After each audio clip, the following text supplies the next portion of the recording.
wabarakatuh. Halo, apa kabar? Berjumpa kembali dengan saya untuk belajar materi Bahasa Indonesia kelas 11 semester 1. Pada kesempatan kali ini, saya akan membahas materi terkait tentang teks ceramah.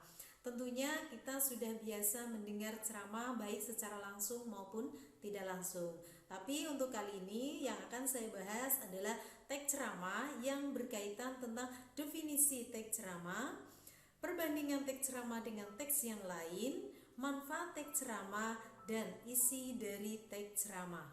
Nah, apa itu ceramah? Ceramah adalah pembicaraan di depan umum yang berisi penyampaian suatu informasi, pengetahuan, dan sebagainya. Lalu, apa itu teks ceramah? Teks ceramah adalah teks yang berisi pemberitahuan, penyampaian suatu informasi, baik pengetahuan maupun informasi umum lainnya untuk disampaikan di depan orang banyak oleh pakar yang menguasai bidangnya, baik secara langsung maupun melalui media elektronik dan digital. Selanjutnya saya akan membahas perbandingan antara ceramah, pidato, dan khotbah.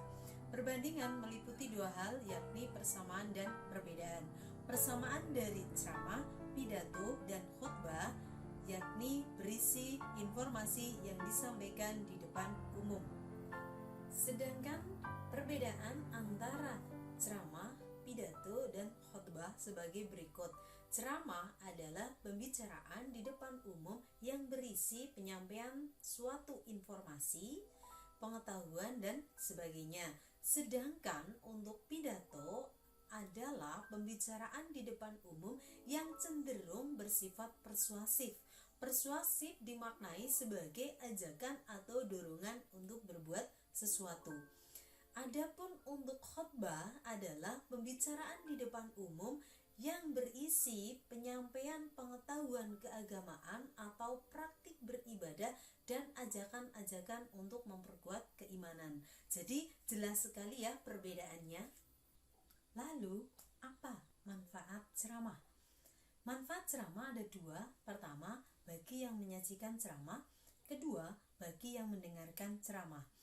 Manfaat bagi yang menyajikan ceramah diantaranya menambah pengalaman, menumbuhkan sikap percaya diri, bertanggung jawab, dan religius. Selanjutnya, dapat menjalin silaturahmi dengan para pendengar.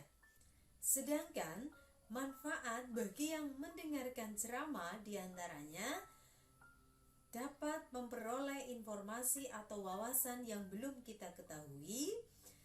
Kemudian dapat menjalin silaturahmi dengan sesama pendengar ceramah jika situasinya secara bersama-sama. Selanjutnya, informasi yang kita peroleh dapat dijadikan sebagai pedoman atau petunjuk dalam melakukan hal-hal yang positif. Berikutnya berkaitan dengan isi ceramah. Dalam ceramah terdapat pokok informasi dan permasalahan aktual.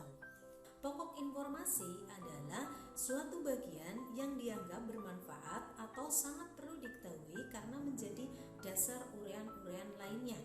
Sedangkan permasalahan aktual adalah persoalan atau masalah yang sedang menjadi pembicaraan. Selanjutnya adalah jenis-jenis informasi. Jenis-jenis informasi ada 4. Yang pertama berdasarkan fungsi. Ini berkaitan dengan informasi yang bergantung pada materi dan kegunaan informasi. Misalnya, materinya berkaitan tentang perubahan kurikulum, maka kegunaan informasinya adalah untuk menambah pengetahuan. Kedua, berdasarkan lokasi peristiwa. Ini berkaitan dengan informasi yang berdasarkan pada tempat kejadian peristiwa berlangsung. Misalnya peristiwa yang terjadi di daerah. Kemudian yang ketiga adalah jenis informasi yang berdasarkan pada bentuk atau format penyajian. Ini berkaitan dengan informasi yang berdasarkan bentuk penyajian.